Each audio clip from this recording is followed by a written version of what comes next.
Councillor Hawke, be lovely if you opened us. I mean, you might even feel a quieter coming on. Anything can happen. Yeah. Settle. Kia ora tātou, tēnā koe te hea mana kōrua tahi, te hea mana tuarua, Ira, Sophie, tēnei te mihi a kia kōrua, o tira kia tātou. Ka tika, me mihi hoki au kia koe e pō, anui mai he wise water use, Hawke's Bay, wahara mai ki te whakarongo, ki te titiro, ki te tuku atu o whakaro ki ngā kōrero o te waiti nei. Nō reira, tēnā koe, tēnā tātou. Whakaro nui ana tātou ki ngā mate huhu o te wā. Te rā anō, ko hinga mai nei te wairoho, pupu ho ringi mātangi rau. Akai te tuakana, moi mārire. Ahakua, I pēhea rā koe mate, tēnei rā te reo aroha ki a koe uti rā ki te whānau pani nei I a koe. Moi mārire uti atu ngā mihi ki ngā mate tihewa Māori ki a tātou. Just to acknowledge those that have passed and may the veil of protection and aroha of the higher being be upon him and his family. At this stage, the marae, hapu and the iwi, the people of Wairoa, and coming back to us and those that are present here today, acknowledging that we carry the memory of our loved ones when we grieve, but we also need to find our space today, and how more appropriate than to begin with the Karakia to transition us into that. So I'm going to do something a little different here. I'm going to start with the English version, and if we can all chime in on that, I'm pretty sure we'll get some volume out of this the English version today. Chair, may peace be widespread, may the seas be like greenstone, a pathway for us all this day. Give love, receive love, let us show respect for one another, bind us all together. Hui e, ai ki e. Tai ki e kia tātou. Thank you. Kia ora, thank you.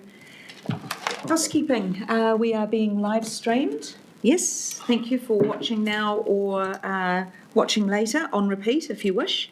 In an earthquake, please drop cover and hold. If the shaking's long or strong, exit the building through the exits, head up the hill this way, please. If an evacuation alarm sounds, evacuate out to the grass on this side, please. Bathrooms down the hallway here to the right. Apologies. Yes, I have received apologies from Councillor Ormsby, from Tanya Hopmans. I have apologies from Councillor Kuklinski, who is attending on our behalf a day of integrated farm, forestry and land use planning to understand how Alternative species within farming landscapes. Thank you, Councillor Kuklinski, for representing us there today. And apology, be leaving about 11. Yep. And apologies from Mike Paku, leaving about 11 for 20 minutes. Any other apologies? Absences, leaving early.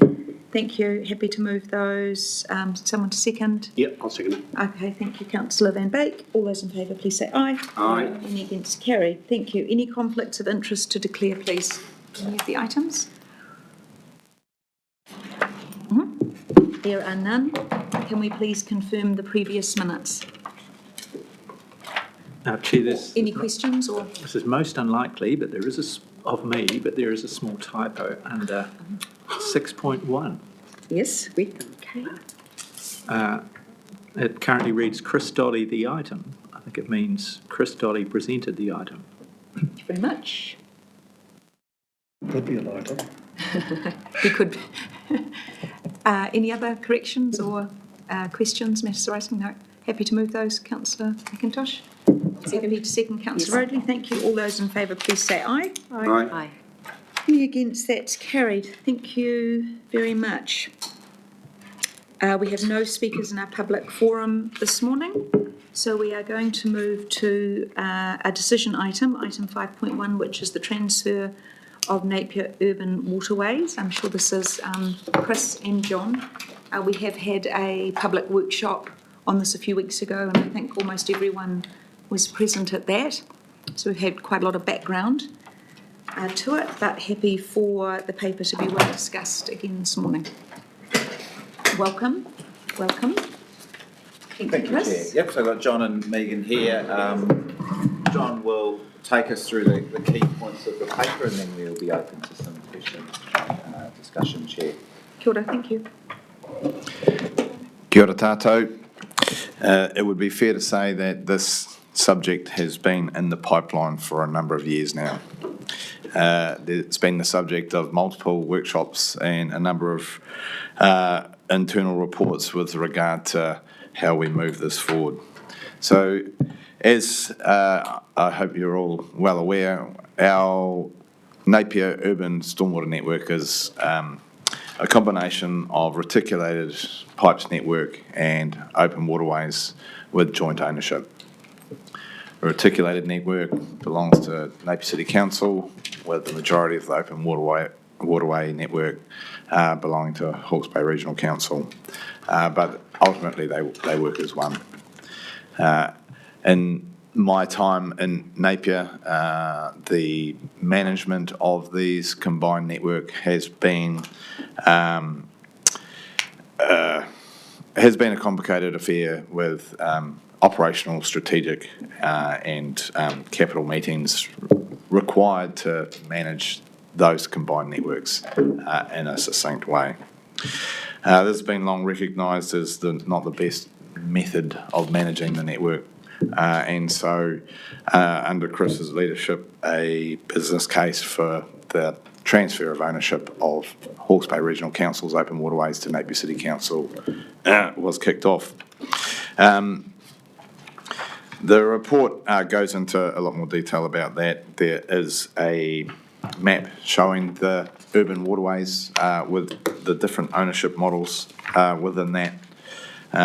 The report also refers to Bayview and Esk, and this has been included to reflect the Napier City Council report and provide clarity from the recent workshop whereby the Esk drains will remain in Hawke's Bay Regional Council ownership, and that we do not have any drains in Bayview that would require transfer. So the business case for change was pretty strong. It's been through a number of workshops and has received support in principle.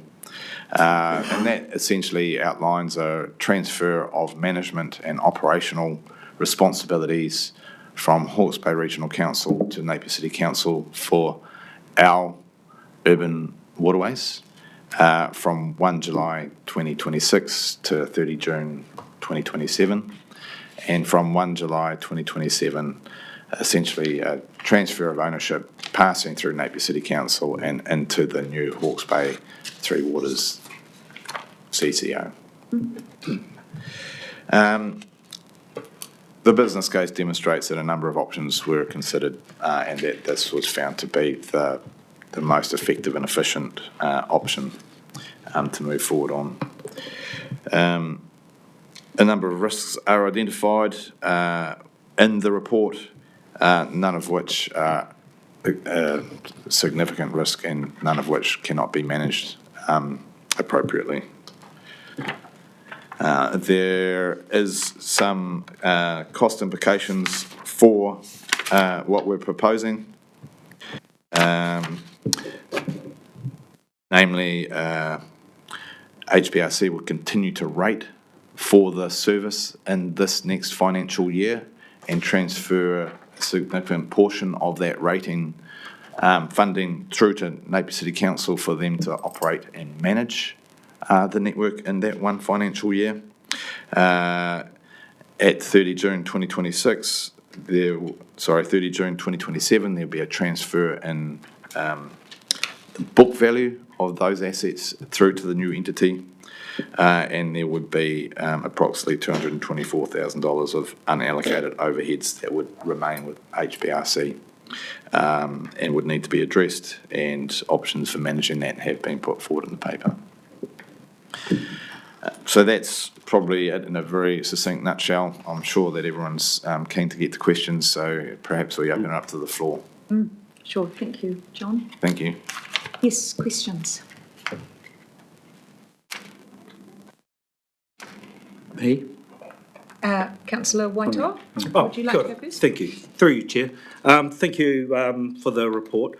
And just going on what you were talking about, that risk and how we will identify the 224,626 and the unallocated overheads. In the overheads that are addressed in that 2026-27, while that business case identifies 515,000 in corporate overheads and the 90,000 employment overheads remaining with us, with the Hawke's Bay Regional Council assets transfer, I couldn't find, you were saying that it was noted in the report, I couldn't find where it tells us how it'll be funded or when that decision will come back to us in the council. Are you able to give us a bit more information on where that sits? Megan, would that come to you? So I might just start Sure. just to help dissect the question. So there's various components. So I think certainly for the next year when we transfer effectively operating budget, which is that 940K, so we withhold a portion of the overhead for the other component, which I think is about 600,000. So it's sort of prorated across. The additional costs, we have about 100K contribution into the process. So we've got to go through a public consultation process, which we've outlined, and we've estimated that to cost 200,000 in total, of which the Regional Council would contribute 100,000 to do the work, the legal advice. We would advertise it, hold hearings and make a decision. So that, what we've said in the paper is that 100K will be funded out of the operating reserve for that scheme, and I think it's apportioned between the two schemes, being the Napier and the Awatoto scheme. And because it's a 90-10 rating split, a portion is also assigned to the general rate. So that's quite normal for council to make decisions to access the operating reserve, which is built up from generally under expenditure of that scheme over the years. So that's that 100K. What we've said in the paper is because the overhead model has already been worked out for the 26-27 financial year, there wasn't a provision made in that annual plan for what we'd effectively got stranded overhead. So the business has assumed that the overhead will come in to cover our overheads for this scheme. And what we've recommended in the paper is that there's about 4 different options that we could look at, but the recommendation we're making in the paper is that we assess the performance of the organisation over the 26-27 financial year, and we might find an ability to fund that 200K approx. There are other alternatives in there. For example, the asset management group could increase its contribution from overheads across its portfolio. As an example, we could decide not to transfer the portion of overhead to Napier, for example. So there are some options there, but we feel given the size and scale of the organisation, various unders and overs, that there'll be an ability to manage that 200K progressing through the year. Thank you. Would you like to wait until the end, or would you like to go? No, Councillor Roadley. Thank you, Chair. Thanks for the report, and yes, all the work I know that sits in behind over a long period of time. Just looking for a bit of a roadmap around, I guess it's the next 12 months as you proposed that we'll do the consultation September to Napier residents only. However, today we're being asked to approve the transfer of the funds, and I'm just reconciling in my own mind around predetermination and the preempting what that consultation and hearings might lay out. Could you give me some confidence that we're not jumping the gun on that? Yes, I'll have a crack at that. So it's really a 2-stage process. So the first stage is to effectively contract Napier to operate and maintain the scheme. Now, we already do that to an extent, so we already contract Napier to run some of the pump stations, etc. So we already have a contracting relationship with Napier. So stage one is expanding that. That benefits the community in that we have one organisation operating the network in a wet weather event who has that total line of sight around performance, deployment of resources, etc., etc. So that is beneficial. You're right. The second stage is that what we have that consultation on, and that's physically transferring the assets through to Napier, and then effectively through to the Three Waters entity. So that would be debt, any balances, and those assets is typically how we do that transfer. So all we're asking in this paper is that you endorse the pathway, and we will go through that process. So the paper asks for the approval of the operational funding transfer, which is purely for one financial year, effectively contracting Napier to do O&M. And then the So the 940 is the operating for the. the operating budget for 1 year. Sorry, I and so missed that. that's the decision for today, which is really a contracting decision. And then the substantial decision is actually the transfer of an asset base through to Napier that we would exit owning, operating, or having anything to do with that infrastructure, and that's what we'll be consulting on the community. Can I have a subsequent, Chair?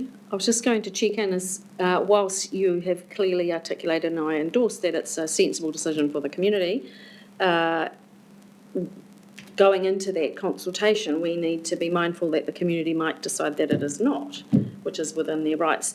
Does that, are we doing this with a no regrets mind frame, so that we're not going to get to September and go, crumbs, that was a big waste of money because it's not. I think the outcome there is we can continue to contract Napier to run the network, and if the community said that we didn't want to dispose of a strategic asset, we preferred to keep that strategic asset, we can keep that strategic asset. We could continue to contract Napier to operate and maintain the scheme if we liked, or we could reconsider. That. There are very strong reasons, as I think we've outlined, for one organisation to have accountability for operating and maintaining an integrated I think we just need to be system. mindful that it's not our decision. It will be the community that decides, even if we do see it as optimum. That's and of course, with the shifting sands of simplifying local government and potential amalgamation, things will get a little bit tricky around. The other thing I would say is time has been of the essence through this process. Napier have incorporated this infrastructure in their modelling for Three Waters CCO, and it has always been our aim to. So yes, we need to ask the community. If the community says yes, we really need to transfer that prior to the establishment of the CCO, because there's a process for passing infrastructure into the CCO, which Napier has taken account of. If we miss that opportunity, What's the timeframe on that? So the interim CE has been appointed, and their go live date is the 1st of July 2027. So this is aligned with this timing, and we've had a few pauses to the project when we had a change of Three Waters approach by successive governments. So that's quite important. The risk is if it doesn't go to a Three Waters entity for transfer, so to Napier to transfer, we would have to orchestrate the transfer separately. And I would envisage that a brand new large CCO would be very busy doing a number of things to, just create all their processes and things, and it would probably not be a priority for them. And this decision, what we're trying to do is provide the best level of service for the community, which is that single point of accountability for performance and also decisions around investment. So one thing that we've invested in, John's worked very hard on over the last 12 to 18 months, is actually an integrated investment plan, because what was happening is regional council would want to do an improvement, say in Pyramide, to improve an element of the network, but it actually, all you're doing is de-bottlenecking a system. The bottleneck is actually a culvert that belongs to Napier, and so it would actually be very inefficient to spend capital upgrading something that then couldn't get through.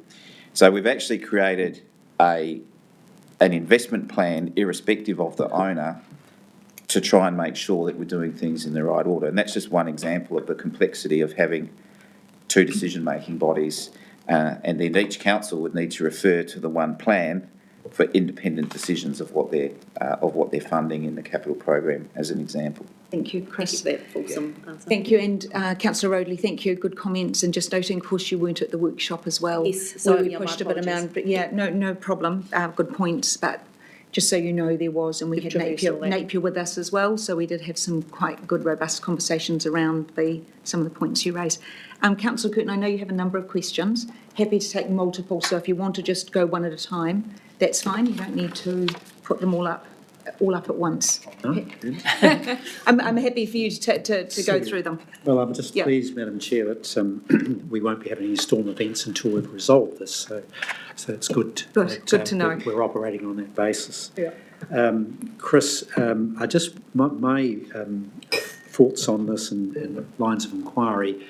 Appreciate the operating structure, which is very well configured, but it's the capital component and the decision making over next year, and it's relevant to Councillor Rodley's line of questioning, is that there is actually a compression of, if you like, consideration going on here, and we will inevitably have to turn our mind to the capital situation to address that. So my first question is around the reserve funds. First question is, are they real? Are they in the bank, or are they, where do those funds sit? So Megan can answer that. It's not hard cash or gold bullion. It sits within the internal accounts. So I'll let Megan. Yep, so it is cash that we have received from ratepayers that we have put inside. Sure. So we've got it available in reserve, and we can go to the hole in the wall and just get it out. Okay, thank you. And it can confirm that it's the last figure I've got is 1.948 mil, comprising the operating reserve 682. Depreciation reserve 1 million, disaster reserve 266. Is that what we are dealing with in terms of reserves? So updated figures at the end of last year is there was 1.3 million in the Napier Miani Pukitat across operating, depreciation and disaster, and in Brookfield Awatoto there was 324,000. So is that that's 1.3 versus 1.9? Did we spend 600k on something? Have you got the attachment? Councillor Curtin, where's the 1.9? It's in the Morrison Lowe report. Oh, in Morrison Lowe. Okay. So the Morrison Lowe report is outdated information, because that report was obviously completed a year ago, and information was provided over a period of time. The latest correct figures are those in the paper, in the table at the back. Yep. And so we have, I can't recall the exact detail, but there was a paper brought to this council with releasing money from a lot of reserves, and so it's quite normal for us to be dipping into those reserves through the normal process. I get that. I just was interested to state of play. Would the if you like, in terms of the transition of capital across and the asset, would we envisage handing across the reserve funds as well? So that's yet to be determined, but as a starting position, we're thinking it would be a total transfer of assets and liabilities for the asset being transferred. Okay, and the Morrison Lowe report also recorded budget capital expenditure in the current year, and renewals 757 and 10,000 on level of service. Is that where it sits? So we wouldn't be. When it comes to future capital, that's not money that we would transfer, because it's like future rates and future capital. So if that's the intent of the question, whether it's capital in the current operating period or capital in the future operating period, post-transfer. Just trying to get a sense of what capital we're actually spending or have spent current year, because we've recorded renewal 757,000 and 10,000 for level of service. So are we in the process of spending that in the current year? Yeah. Through you, Madam Chair, if I could answer that, Councillor Curtin. So when we identify our renewal program, we do that for a number of years in advance, and that's based on asset birthdays, essentially. So how old are they? How many years do we expect them to be in service? And therefore we can create a birth date with a renewal value for when we think they're going to need to be replaced. So that's a pretty basic way of generating those renewal programs. I appreciate what you're saying, but have you actually spent it? I haven't. I'm going to get there, I promise. So when those renewal programs come up, and in my time, we're looking to project forward to future years, but we look at the condition of those assets. So if those, while they might come up on which is basically a theoretical date for when they will expire, we look at the condition of those assets and determine whether or not they actually need renewal or not. And so we're doing that particularly across all of our pump stations, which is driving a condition assessment-driven renewal program, which to date is showing that a lot of the work that we had programmed actually doesn't need to happen this year, in which case we don't spend the money. So we're still waiting for some of that data to come back. We've renewed some assets, but the bulk of that money relates to pump stations, which we're just doing that condition assessment on now, and we do not believe that based on that birth date alone, those assets need to be renewed. So getting to the answer of my question, is the answer yes or no? We've spent some of it, but the bulk of it we are pushing out because it doesn't need renewing. We're not going to spend 757 current year on renewals? No. Okay, thank you. Are you likely to spend it 26, 27 next year? I can't tell you that right now because we're still awaiting the condition assessment data. Sure. Okay. Because the combination of those two is 1.3 million on renewals. So according to the budget, that's what we ought to expend. So we get to the point of what do we transfer across? So anyway, thank you for that. Yep, understood. Just to follow through, because we've also got the capital work program appearing in the Stantec report. Has there been any expenditure on any of the Stantec identified projects? Through you, Madam Chair, yes, there has. So we've undertaken 3 investigation reports associated with the Stantec report.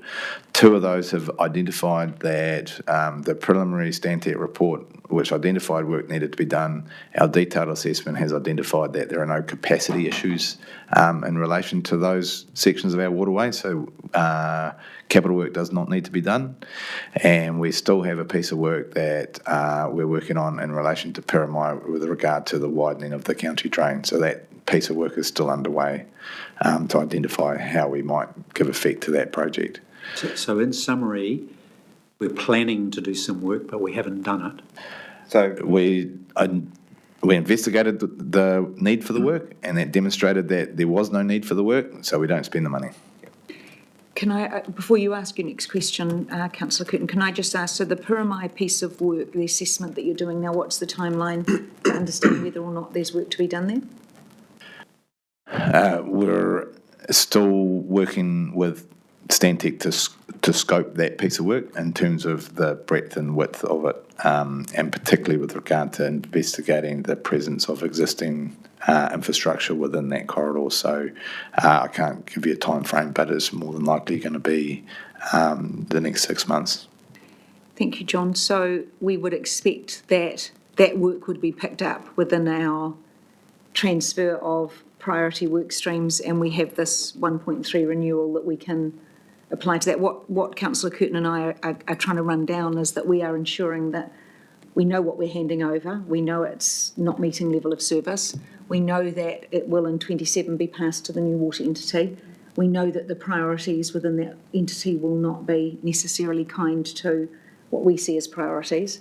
So what we're trying to get a picture of is within that priority list, what still needs to be assessed, what money have we got to do it, and how are we prioritising it within the work programme within this process to make sure it's not dropped off into the new transfer. Yeah, The Pyramai piece is critical. Yep. So through you, Madam Chair, council set aside $500,000 for us to work through these pieces of work. So we've spent some of that and undertaking the investigations that we've done to date, which has identified that no further capital expenditure is required because the assets have the capacity that's required to service the network.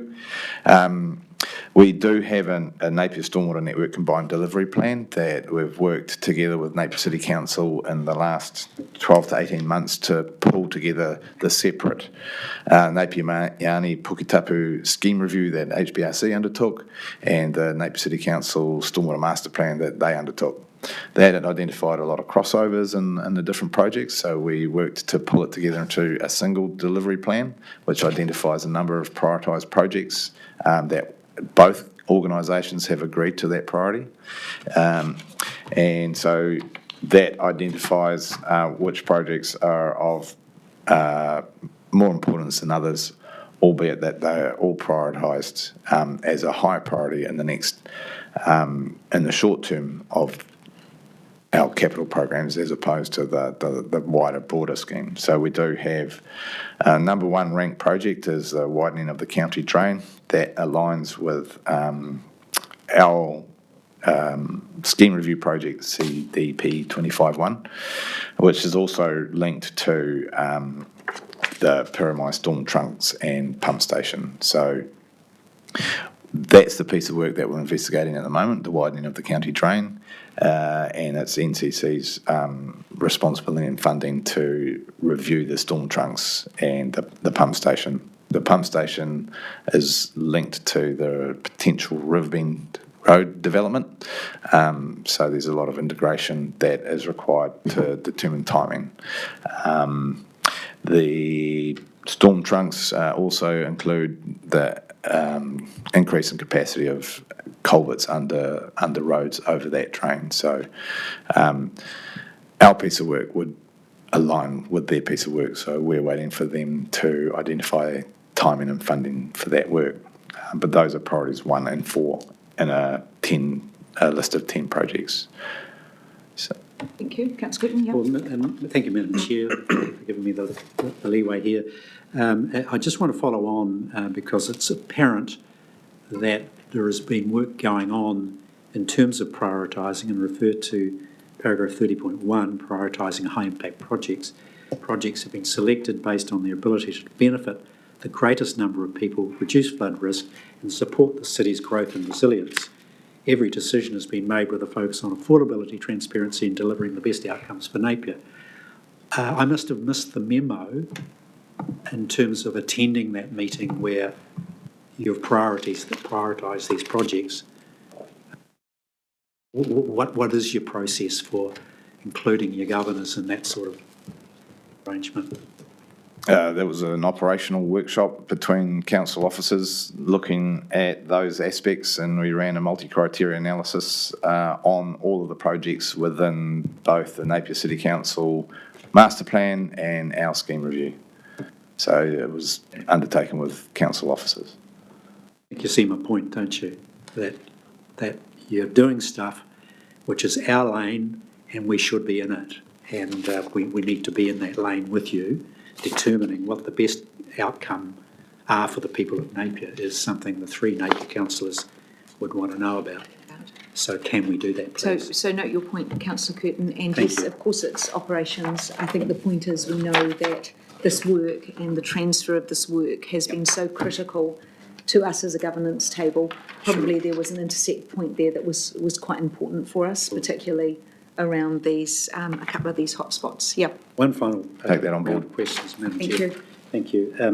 I'm just conscious of the processes you've been through in determining whether you're going to spend or not spend money, and it seems as though we're thinking about it but not spending it. How do we reconcile that with, and this is appearing in the Morrison Lowe report, where our performance measures, and I note in terms of flood protection works, maintenance, repairs and capital works, not achieved 2021, not achieved 22, not achieved 2023, and by your comments today, not achieved 25. So I'm trying to reconcile what you're telling me about decisions made about levels of service and the state of our infrastructure against what we're seeing in terms of our performance. How do we reconcile those two outcomes? I think the first thing is we have been absolutely transparent on the levels of service to this council out of the Napier scheme. We had, I think, more than one workshop on the work that was done on the scheme review, which clearly demonstrated that large parts of the scheme simply did not meet our stated level of service. In the last LTP, funds were set aside to invest capital in the scheme, and that number was $500,000. And as John has outlined, that $500,000 has been spent progressing 3 particular projects, 2 of which were determined when we looked at them in detail that there are other projects that needed to be debottlenecked first, and thus that's why we have the integrated capital program. So we have been transparent with that. All of our performance reporting comes through in the annual report to this council with the LOSMs and measures, and again, I've been totally transparent with that.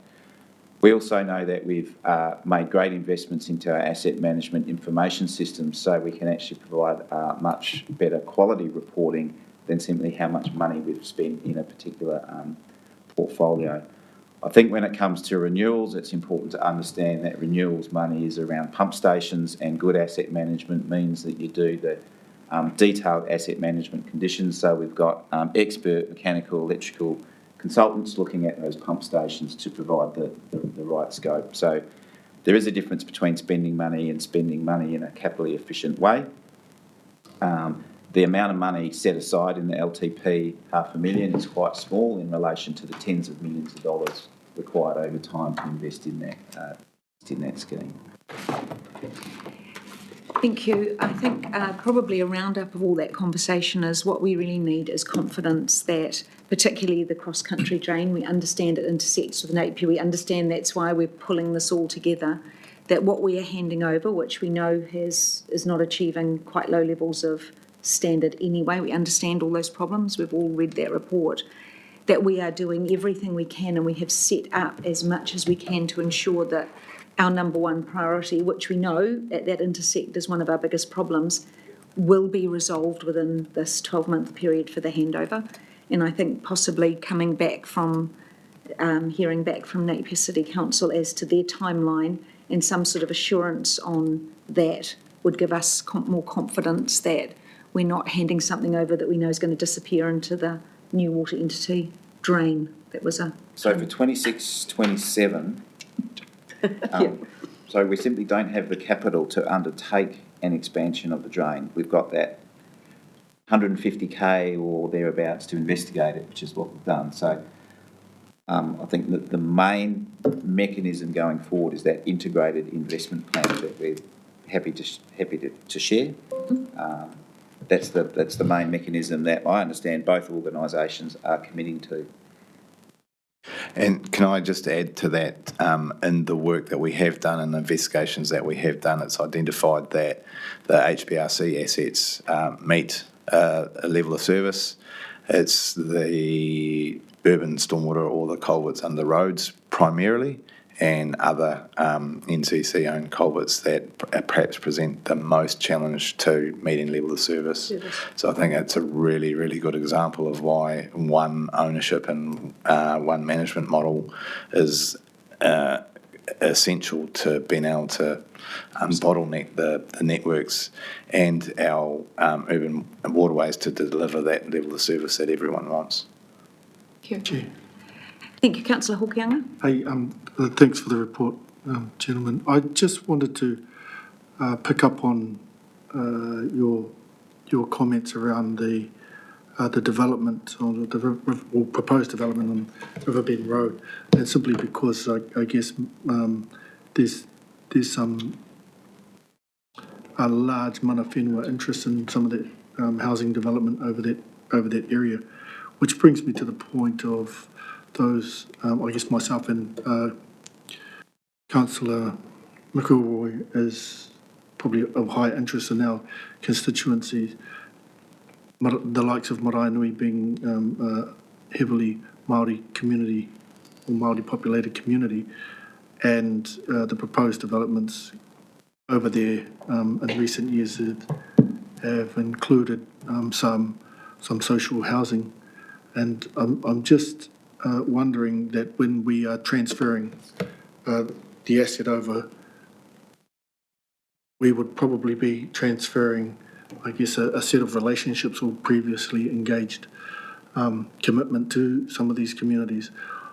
I know we're going to consultation and they'll make that, will make an effort to ensure that we're consulting with those communities, in particular for what I'm asking here today, the likes of Marae Nui, Onekawa and Pirimai, that have a large Māori population, and though they may not have the same level of articulation or opportunity to voice how this handover impacts them, I think it would be good that we consider as a part of our transfer, that relationship and what we're going to be doing during our consultation. Great question. Thank you, Councillor Hokianga. Do you want to respond or just take that on board? I think that's a great, we'll take that as a comment, and particularly for the engagement, take that on board about what we do to harness those views. And can you loop Te Wairama in on that? Yeah. She'll naturally be part of any engagement. Right. Yeah. Just to follow up on that, Madam Chair. Yes. So do we see this as potentially benefiting those communities, this transfer of assets? Absolutely. This is the entire reason we are undertaking this piece of work. The current arrangement was put in place in 1989. It was a divvy up of assets from multiple county councils and things like that. And we have two organisations operating one network, one organisation operating pump stations that are owned by another network, one pump station that is owned half each by two different organisations. And so this is a remedy, one point of accountability and responsibility for the performance of the network and investment in the network. One bum to kick when something goes wrong, rather than is it this person or that person. Thank you. Thank you. Thanks, everyone. Thank you for fulsome answers, because it has been going on a long time and been problematic for a long time, so I acknowledge that. There are a number of recommendations and actually some tidying up to do on the recommendations as well. We've got we're going to remove number 2 because it's been repeated. You may. Do you want me to read them out? Yeah, I think Leanne has just made some pretty basic sort of tidy-ups. If you go through the 3 of them, and then we'll see if someone's happy to move all of them or if we need to split them up. Please, Leanne, yeah. So the first one is straightforward. It's just to receive the paper. The second one has been deleted because it's repetitive. Third one is as it was, but now becomes number 2, and it agrees that the immediate decision to be made is not significant. Number 3 is then approves the transfer of management to the Hawke's Regional Council assets within the Napier Urban Waterway Stormwater Network to Napier City Council on 1 July 2026. Taking out all those extra words, but because it refers to what's in the paper. Number 5, which becomes number 4, I have not made any changes to. Number 6 becomes number 5, no change. Number 7 becomes number 6, I haven't changed that one either. Then number 8, which becomes 7, I have changed. It says agrees that the 224,626 of unallocated overheads will be addressed during the 2026-27 financial year. And then the last one, which becomes number 8, is notes the significance of the proposed ownership transfer and the need for a joint Napier City and Hawke's Bay Regional Council community engagement process. Thank you very much. Is there someone you're prepared to move all? Yes, so it's now 1 to 8. Yes, is there a seconder for that? Councillor Waitoa, thank you. Would you like to speak, Councillor Curtin? Thank you, Madam Chair. This is clearly something, it's been a long time coming to get to this point in terms of getting this over the line, and I note Mr Dolly's comment that the assets were transferred in 1989, and it's taken us all this time to arrive at this point to resolve or to commence the resolution of was clearly a major impediment to good management of the resource and the asset. It's taken all that time, 30 odd years. The irony is that almost at the end of the tenure of this organisation, we arrived at this point. I would have to comment that over that period of time, is a reflection that this is a sorry state of affairs where two entities with the same ratepayer base were unable to resolve what was a crucial, probably the highest priority issue for them in their community. And I think arriving at a point where we are about to have reform of our local government, if there's one example of where that should take place, this is it. I am deflated by the reality that we're handing over a resource that's performing at less than 10% of its, at less than 1 in 10 year event. I think that's an indictment on this organisation over a long period of time. It's an indictment both on this side of the street and the other side that we weren't able to resolve that. The consequences have been 4 major flood events in that time. Mm-hmm. We've got people, particularly those in poorly resourced suburbs, Maranui, Piramai, Onikawa, who in many instances can't even afford the insurance. A lot of Māori households, a lot of low-income households that have borne the brunt of poor decision-making, poor planning, poor governance, I'd have to say, respective council laws. We have not done enough to get this over the line in time. I'm interested in the next year, before we leave this place and turn the lights out, that we resolve this and we resolve it in the best fashion we can. And can I suggest, and I hope this has been taken on board by staff, that we do need to be involved in the decision-making around where we spend the money, how it's spent, and answering those bigger questions, not the technical questions, but the questions around what is good for Napier, what is good for the region. They are our questions. They are things that we need to be a party to answering. Finally, I would comment, and I found it somewhat hollow, I'd have to say, to staff, is that the projects have been selected based on the ability to benefit the greatest number of people. That may have been internalised to the projects exposed or discussed from the Stentec report, and that may be a reality there. But we as governors had a wider view, a wider perspective to prioritise those projects in the face of other spending.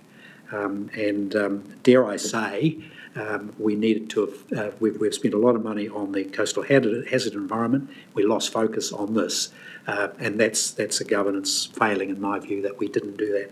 So, Madam Chair, in summary, very pleased to resolve or to move the resolutions.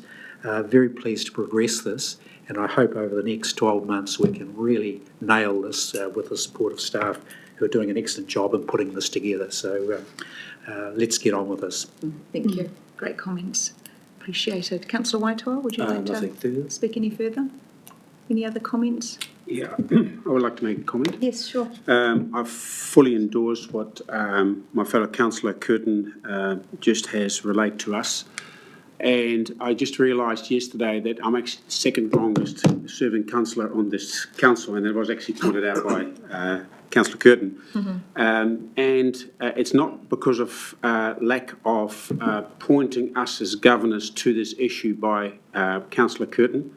And I appreciate his sentiment and that we actually have failed as governors not to actually give this the priority it deserves. So I take some of the responsibility for that as the second longest serving councillor. So once again, we hope that we now around the table, we've heard this sentiment and we hear the issues that we have in those lower socioeconomic areas, that we actually should be their voice and help them as much as we can in the time that we have got available to ourselves. So thank you very much for that. Thank you. Thanks for all your comments. We have a mover and a seconder. All those in favour, please say aye. Aye. Any against? That's carried. Thank you. Thanks very much, Megan and John and Chris. Does that mean you can leave politics at the end of the year? We'll move on to item... Bridge back on? Turn the fridge, okay. Item 5.2, it's the Code of Conduct. Would you like to speak to us, Leanne? Or would you Start. okay. No, I'll come to the Chief Executive first. I'll hand Thank over you. to the end. Okay. Councillors, this is simply an update to... Hold on a sec. Oh, sorry.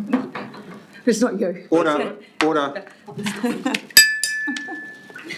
This is simply a proposed update to your Code of Conduct. You adopted one early in the triennium, which was in its early stages of central government reform. That central government reform has progressed, not entirely to its end, but the changes to what will be, I think, Leanne, a standard code of conduct around the country, significant enough from what you adopted at the beginning of the triennium. We brought it back. I think it's worth an intermediate step for elected members to consider this one, and then we can make any final changes when government gets to the end of its reform of the code of conduct process. Yes, it's very straightforward. Are there any questions on it? No? Just a comment, Madam Chair. Please, sure. Thank you. Just appreciate the corridor Te Tiriti and an enhanced focus on it. Yeah, kia ora. Kia ora. Kia ora, thank you. Okay, no questions. Do I have a mover and a seconder for that? To receive the report, agree and to adopt the amended Code of Conduct as proposed? Always in trouble, you should do it. Thank you for that. Come back to it. Thank you, Councillor Waitoa. Councillor Roadley, are you happy to second? Happy to. Second, thank you very much. Any further comments? No. All those in favour, please say aye. Aye. Any against? That's carried. Thank you very much. Councillor Van Beek, can I just ask you to take the next... Yeah. Oh, the fridge is fabulous now. Who's punching the nose? I just don't... Why don't I'm just... It's the cold rush from the aircon kicking Oh, in. here we go. In my first term as councillor, I took it upon myself, together with Councillor Rick Barker, that we always would move this and approve this. Then I got a bit sick of doing that all the time. So I'm now asking you, we need to affix the common seal. Have I got a mover and a seconder on that before we discuss? There's nearly no discussion. Thank you, Councillor McElroy and Councillor Rodley. No discussion? All in favour, say aye. Aye.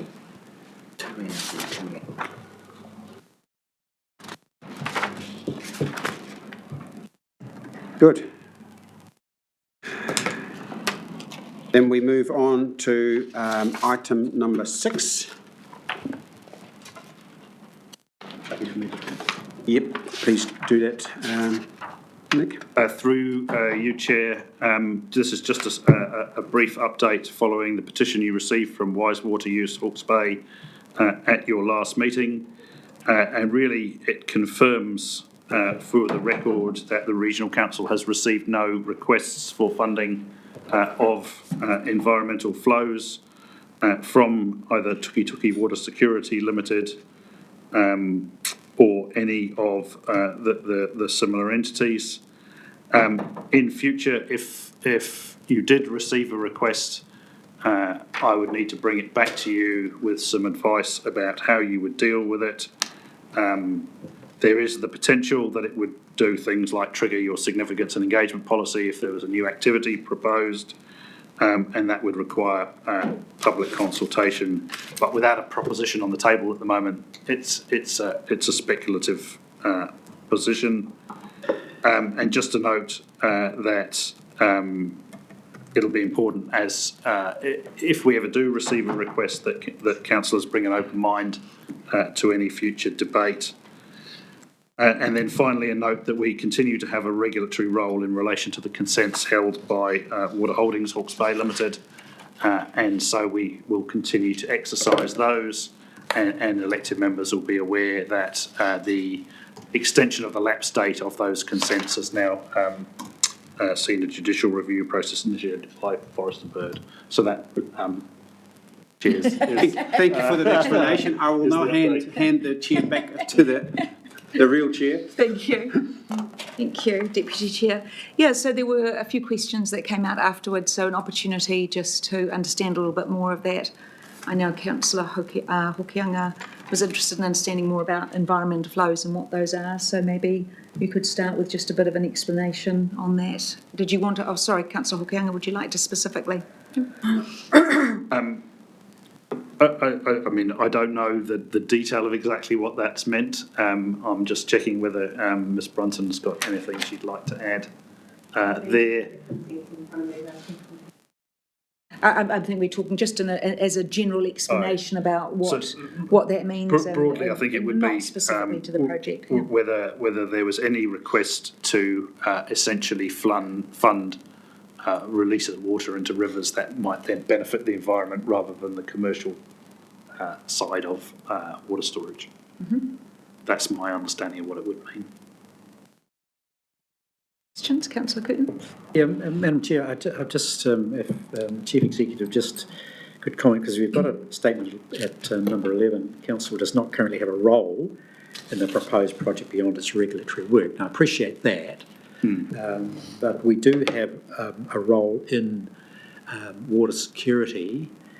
We do have a partnership in terms of the whānawhānau scenario.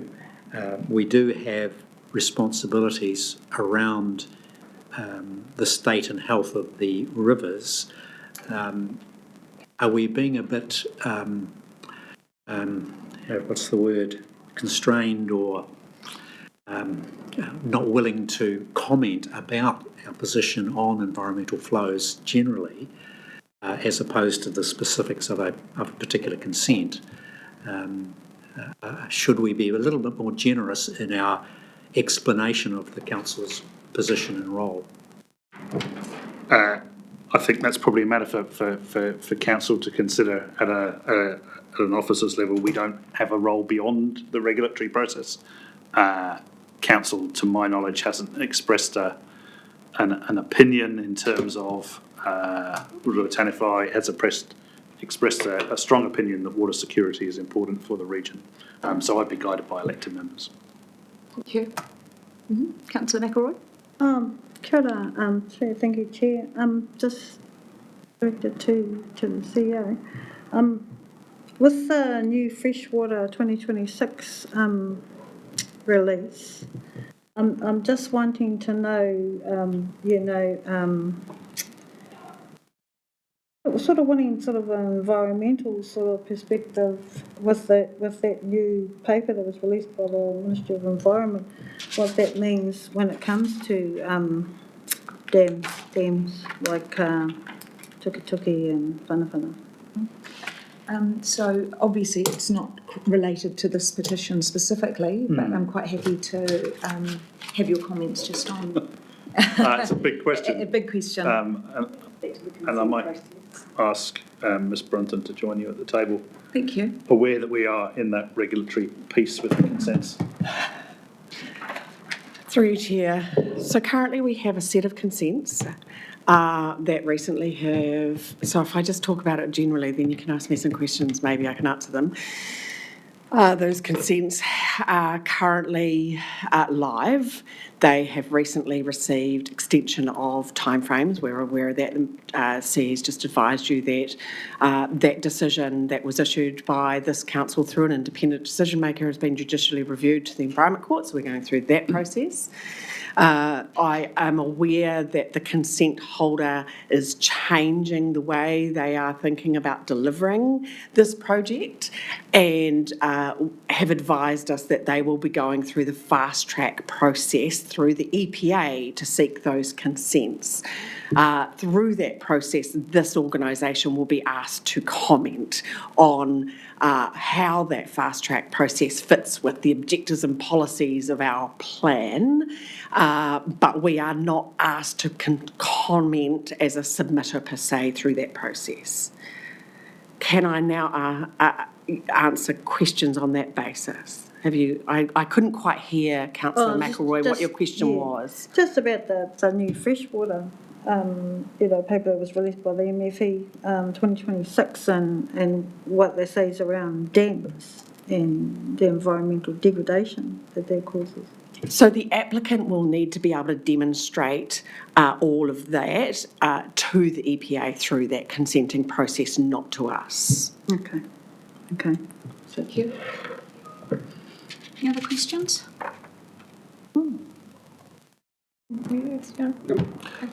Chair, I'm just not sure that we've been able to answer what environmental flows actually are.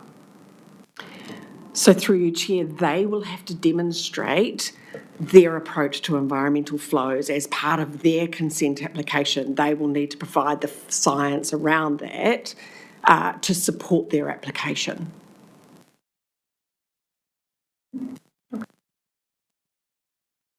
Other questions or comments? Happy to take comments. So, Councillor McElroy. I'm just, sorry, Madam Chair, thank you.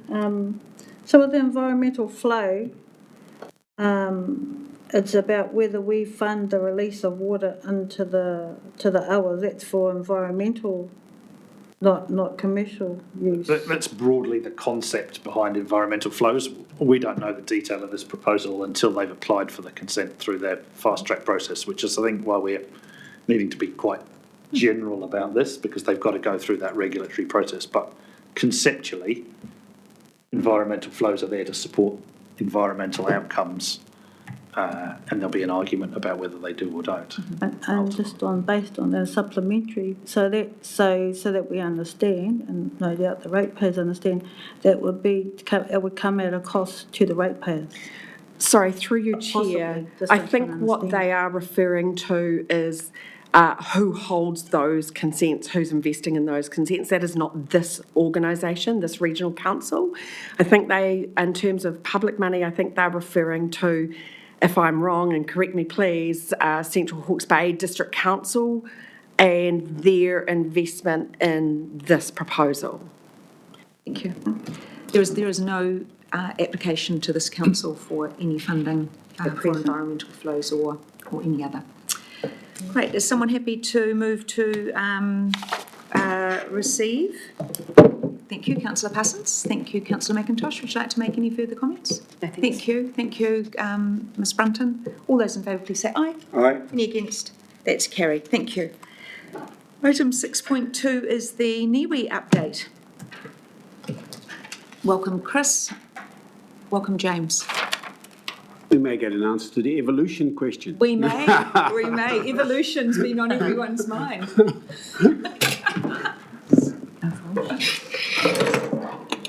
It's an internal joke, sorry. I mispronounced. Yes, Chair, just while the yes, please, Chris and James are setting up, just to really acknowledge and thank everybody who was involved in the completion of the Waiheke Stop Bank, and was opened by the Chair and Minister Watts and Hapu from Waiheke last Friday. And it was really good to get to the end of the first of the construction projects coming out of NIWE. We've got there in pretty rapid time, since the cyclone. So really a milestone event on Friday. Thank you, and a huge thank you to Waiheke Marae and Councillor Ormsby. It was a very beautiful morning. They put on something really special, so very grateful to them for that. Thank you for acknowledging that. Thanks, Chris. Okay, we'll go straight to James for our update. So I think James got a few nice photos to show us. He'll take us through the key points of the paper, touch on what's happening at Wairoa, and then probably just open up to general questions and comments. Thank you, James. You looked great on television too. So did you, Madam Chair. Kia ora koutou, councillors. I do come bearing pictures today. They tell 1,000 words, and as we're getting into construction, we're getting lots of really great pictures around the progress that have been made. So I'll just sort of cycle through them as I go through the update. Taking the paper as read, I must first of all offer a slight apology. We were a bit ahead of ourselves in saying that Ohiti and Schemes projects were also going to be done due to just the lead time of writing the paper. But of course, Waiheke has been completed and it was a fabulous ceremony. I also went along to the community event on the Saturday and had an opportunity to interact one-on-one with a number of whānau there as well, and had some really great conversations. So it was an excellent event, and certainly for those of us that are moving at pace, a really good reminder of why we're doing the work that we are doing. So I sit here obviously bringing that good news. Ohiti and the Schemes projects are due to be completed within the next month, and so when I'm back here in 2 months' time, we will have completed 3 out of our 11 projects, and so we are really hitting our straps. The other headlines and milestones that I'd just like to cover off, we received our formal Gate 2 approval from NIWE yesterday to enter the Pakawhai construction contract. So that has been signed this morning, and that is also well underway. So that marks our second largest construction contract at just under $20 million. Our third largest contract, pump station's been above that, and then Wairoa projected to be obviously our largest. Procurement is largely complete for all of the projects that we had identified. So we've completed the levels of service request for tenders as of a couple of weeks back, and just working through the process of lodging consents for those ones. Just to refresh, those are done under the RMA, not the Ordering Council consent process, so there's just a bit more to that. But we have lodged our first consent for the Waipawa project this week, and Omahu will be going in end of this week, with Lower Brookfields following shortly after next week. So that provides us the 20-day clock to start that ticking, and our aim is to be signing construction contracts just as soon as the consent has been granted. The pump stations, I would just like to call out, we've taken the opportunity within that project to provide some added resilience. This has been highlighted to us through, as we've rescoped that work. If you recall, there were 3 pump stations. We've changed that down to 2. But in doing that, what we have done is certainly for the Awatoto project, made sure that we have been able to raise all of our electrics well above relative floor levels, and as well as that, had a review on operational health and safety to make sure our foredeck for any operators is above any water lines as well. So that's been a really good win, and that extra resilience also is of added benefit to the Awatoto industrial community, just given the amount of infrastructure that remains out there. And just before I get to some of the photos, the last thing I just wanted to comment on was fuel. I know this came up at the Fair Committee last week. Just to give you a couple of figures, as at the end of April, and if you recall, we have an agreement with our contractors where anything over and above the base price of contract at the time of signing, we are covering that in order for them to be able to sort of continue work and not be too worried about the fluctuation of fuel price. So as at the end of April, we have spent around $72,088 on sort of what we would call fuel adjustment factor to account for those prices. Based on the current commercial price of around $2.60, obviously that's somewhat cheaper than the retail price at the pump. we are forecasting that we will most likely have a cost of around $2.246 million or $2.25 million that will come in addition to the project. I would say that hopefully that is the upper estimate. As we are getting into construction, we are seeing our volumes and projections are obviously tightening up, and so we are seeing that sort of come down. Obviously, the fuel price will continue to be the largest factor in that, but we are well placed to be able to absorb that fluctuation based on our current budgets. So that's really sort of the highlights that I wanted to go through, and then if I quickly flick through some of these pictures.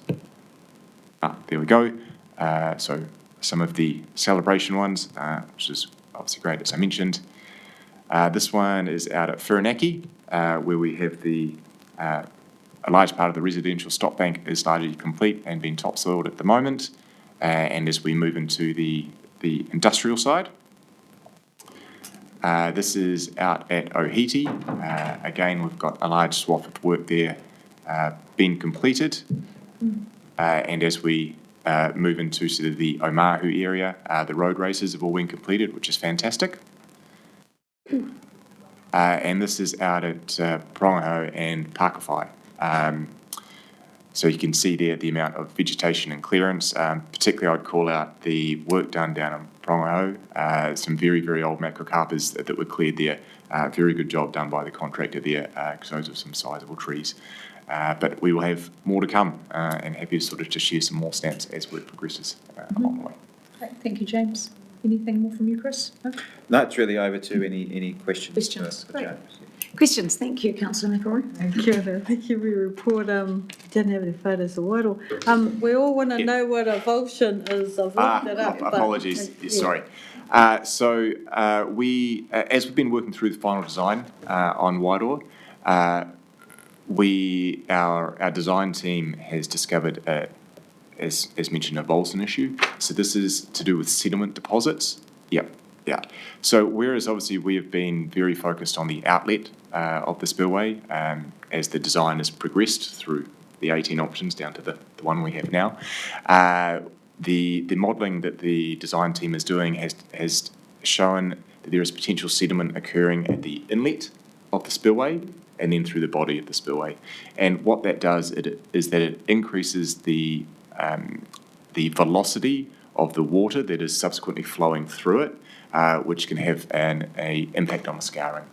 And so what we need to do is just work through where we have additional protection requirements within the spillway to make sure that we have more reinforcing and protection as required. And so that's something that we are just doing with the design team now, just to be able to finalise that as we take that through to the final design. We are still continuing to progress overall design work. So this one particular area through the inlet and the top of the spillway is not slowing down the other areas that we are still progressing. So the townside stop bank, for example, and the lower portions of the spillway, those are still also progressing. And so we are still moving forward with as much impetus as we can.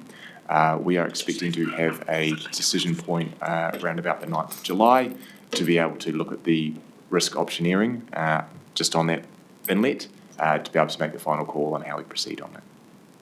9th of July. That's correct, yeah. And so just as a reminder, final design had been slated for delivery around 20th of July. So we just need to, pre that point, we're just working through the options available for the best way to proceed forward. Are you seeing it as high risk or manageable risk? I would say manageable risk at this time. It is definitely a risk, but we have a number of expertise involved, and I would say from the design side, they are bringing on extra resources to help us navigate through this and come out with the optimal solution. Can I just have a follow-on from that? Yes, you may. Thank you, Chair. Thank you. With the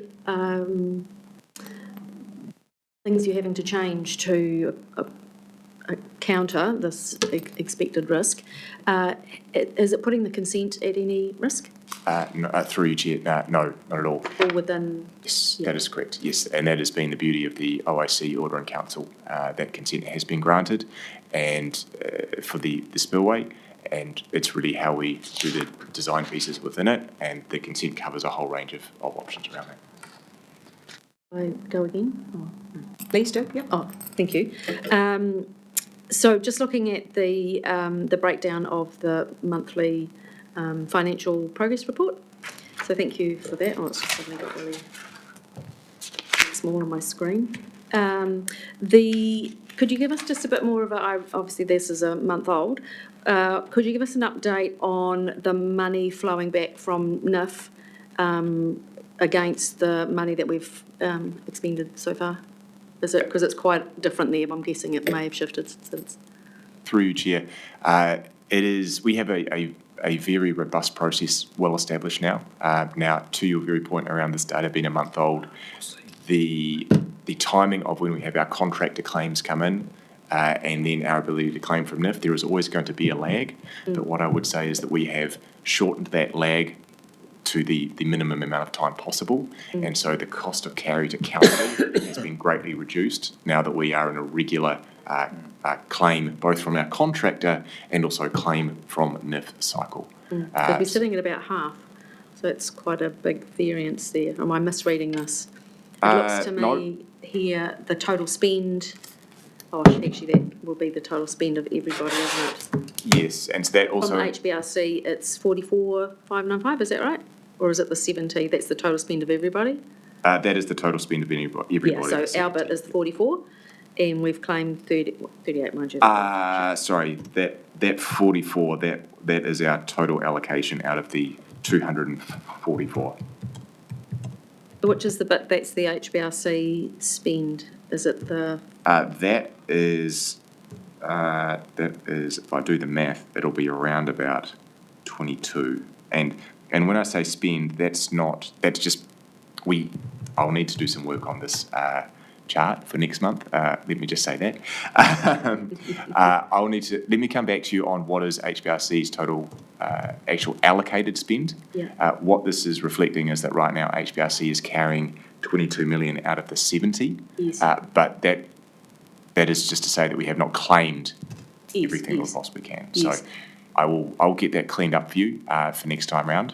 And am I hearing because you're getting to the ends of these projects, you'll actually get some big chunks coming in as they meet their milestones? That is correct. Kind of Yes, and I would... Big difference? Yes, correct. And what I would also largely say is that we have had a number of large land purchases going through. If you particularly recall the Pakawhai area, and so that has been a large amount of expenditure. Again, in saying that, we have had a fairly good turnaround with NIF, so it's a very short financing bridge that we deal with in these situations. But I will get that cleaned up for next month and make that more clear. Suppose you're happy for 2 months away for that? What is the table feeling? I'm actually pretty comfortable with the processes, and I understand it's hit milestones. It's not just we've spent some so we get it back. So I totally understand what you're saying, but yep. 2 months, thank you. Councillor McIntosh? Just a comment on a question, Chair. I think it's we should really acknowledge the rest of New Zealand in this. I know you commented on Saturday in respect of it, but the total spend on this is $250 million, and 50 million of that comes from Hawke's Bay, so that's appropriate. But 200 million of it comes from the rest of New Zealand. So, we've got people in Kaitaia supporting us, and we've got people in Invercargill supporting us. And, I think particularly at Wairoa, 70 million and nothing after Cyclone Bowler. Pakawhai communities, 50 million. So I feel as a community, we really should acknowledge the rest of New Zealand for the part that it's played in this. Governments make the decision, but it's New Zealanders who pay. So that's the comment I wanted to make, Chair. More specifically, in respect of these projects, do we just crack on through winter, or is there a period where you put up your hand and say we're going to bail for a couple of months? Through you, Chair, as long as the sun is shining, we are out there building. I completely understand the question around where you're coming from. We are under no illusion that the weather can be fickle, but we are wanting to move at pace. The longer that these projects remain unfinished, the longer the community is vulnerable. And so wherever we can, we are building. Sorry, can I have a supplementary to Please. that? So do you have I suppose there's a risk factor there, isn't there? If we get a decent dump of rain in the middle of something, there's going to be a fair bit of repair and putting it right again to get back to where we were. Yes, so through you, Chair, a number of threads just to respond to on that one. Where we are doing, where we are doing, work on upgrading stock banks, we have very strict guidelines around our ability to operate. So we do not open up the entire length of a stock bank to be repaired. That only happens at a maximum of 200 metres at a time. And even then, there are strict controls the contractor must have in abeyance in order to be able to plug any gaps if there is an event coming up. And then where we have new stock banks currently being built, we, again, if there's potential weather, we work on plant and material being secured, and as well as that fill coming in, we have procedures around how we obviously must have that dry. And any time we have to remobilise into construction, we have our full suite of testing and MSQA that all of our construction and compaction goes through to ensure that the stock banks are being built to specification. Councillor Parsons? Yeah, I have one. Okay, Councillor Parsons, then I just wanted to Councillor, comment on acknowledging New Zealand. I don't know that that's a very good idea. And the reason I say that is because New Zealand didn't have a choice. It's taxpayers' money, and it could open up a lot of criticism. And the reason I say that is because a lot of New Zealanders gave up their time during Cyclone Gabrielle, and they came to Hawke's Bay, and they gave money, and they gave goods, and they gave services. I did read on Facebook at one stage when the council were charging us for cyclone, like Hastings District, for example, and there was a lot of backlash from people that live in our community that said, why am I paying? I didn't flood.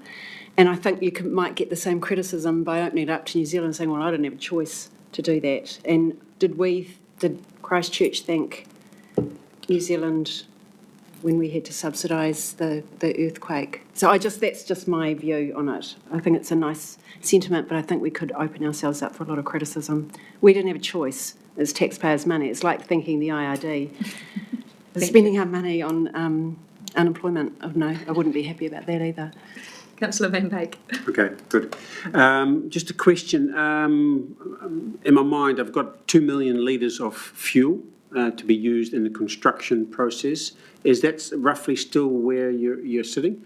Yes, I'd say that's the upper limit. As mentioned, as we've had final design progress, we are seeing the volume of earthworks decreasing, and so that has a direct impact on the fuel. But 2 million litres is the figure that we have been working with. Okay, because then, we're watching Brent crude oil, and then we can see whether we're going to be on the up or on the low side.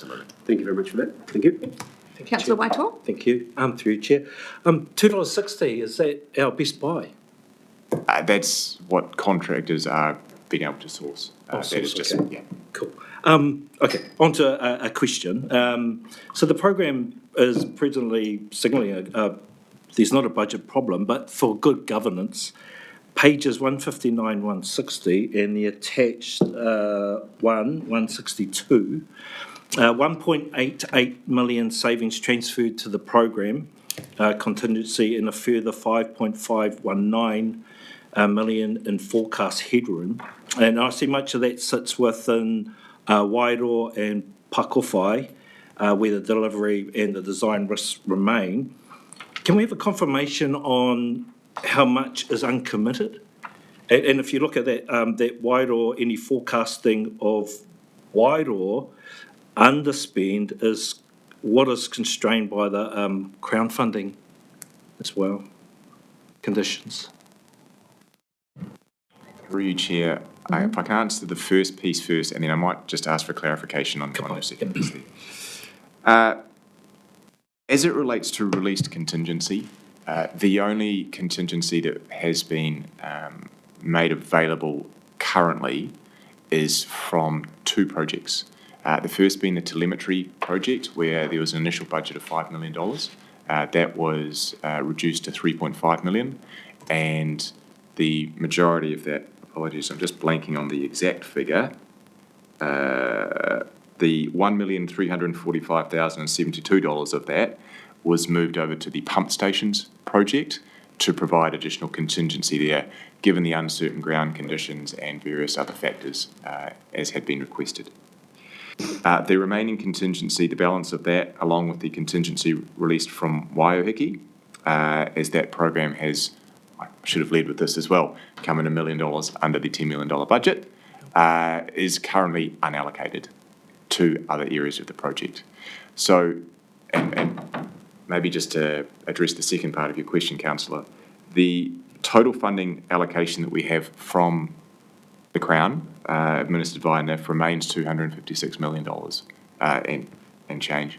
That is not under any threat of recovery, should we be underspent, as far as I know. Our aim within the project is to spend every single dollar, not a dollar more, but every single dollar. And so there will be a conversation that we will be having probably sooner rather than later around if we can provide additional projects within the framework, given that once we're able to firm up our finances and understand what really is the fuel impact and what potential leftover funding we have available to make use for other projects that will fit within the framework. Thank you. Does that clarify? Yep, it does. Excellent. Yep. Great, very clear. Okay, no more questions? Just one has just popped up. We won't hold you to it. Could you relate to us what other projects may look like once, if you had funding available for them? Sure, yes. Just give an example.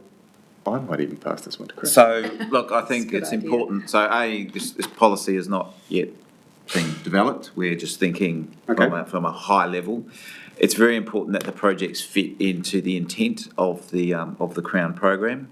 So we know that the level of service projects was where we went to a stop bank, repaired it, and we made a provision to go back later. So we're only going back at the moment to 3 of those stop banks, and there were many more that are available. Okay. So we might look at the next couple of stop banks on the list.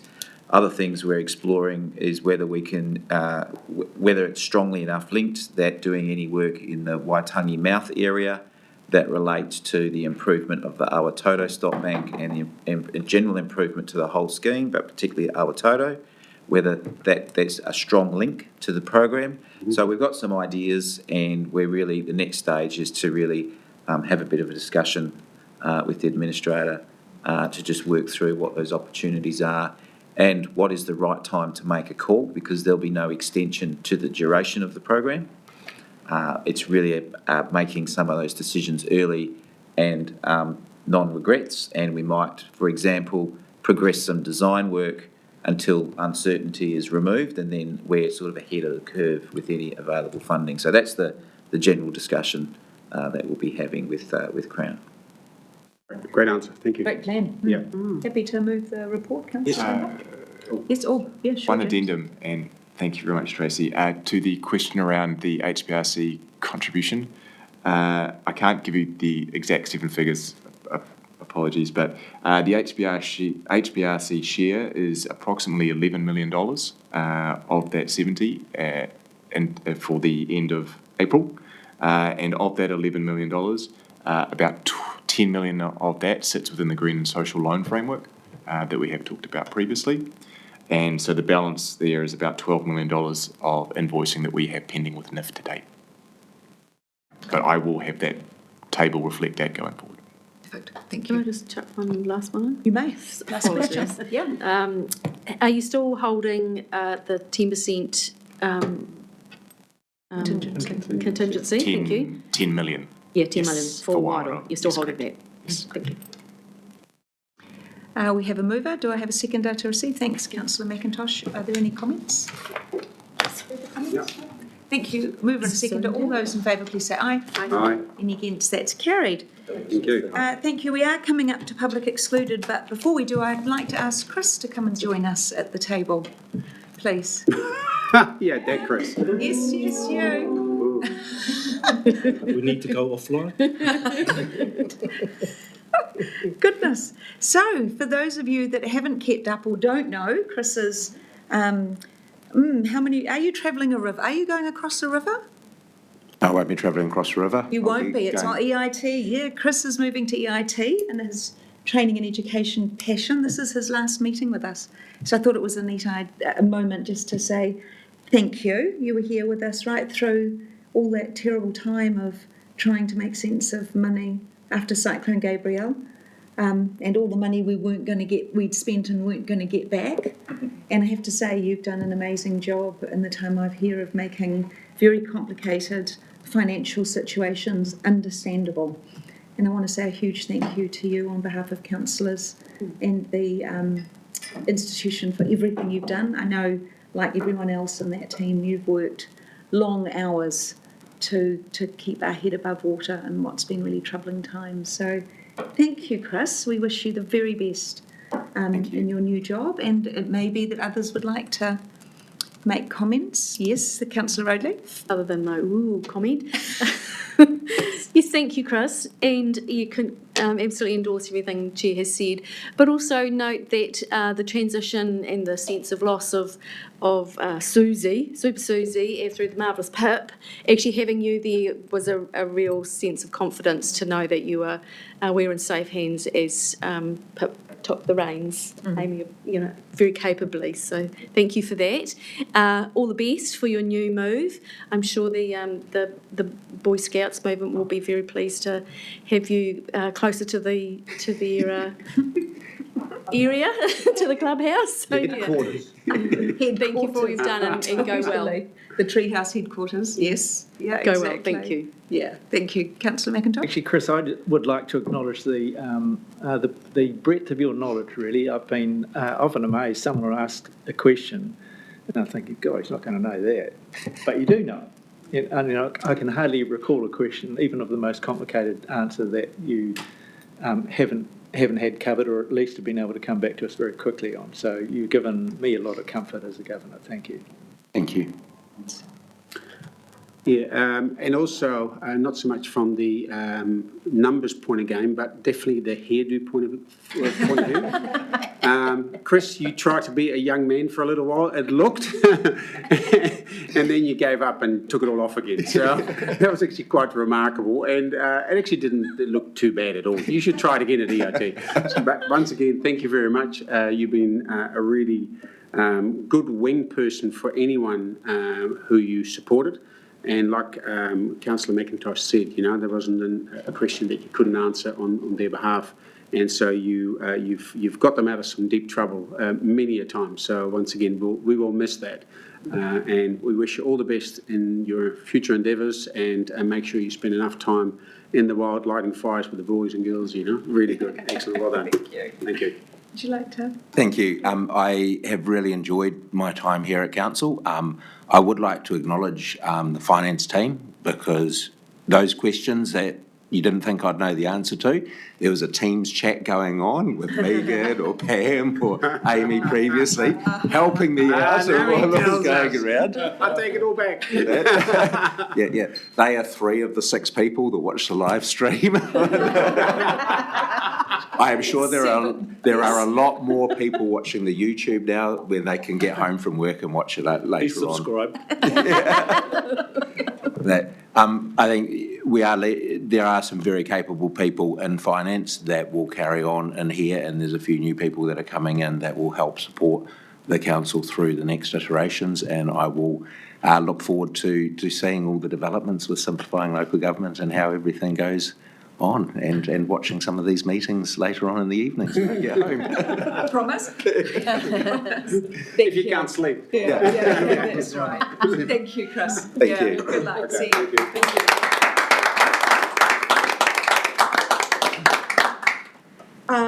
We're going to move into public excluded. I'm happy to move from the chair. Do I have a seconder? Thank you.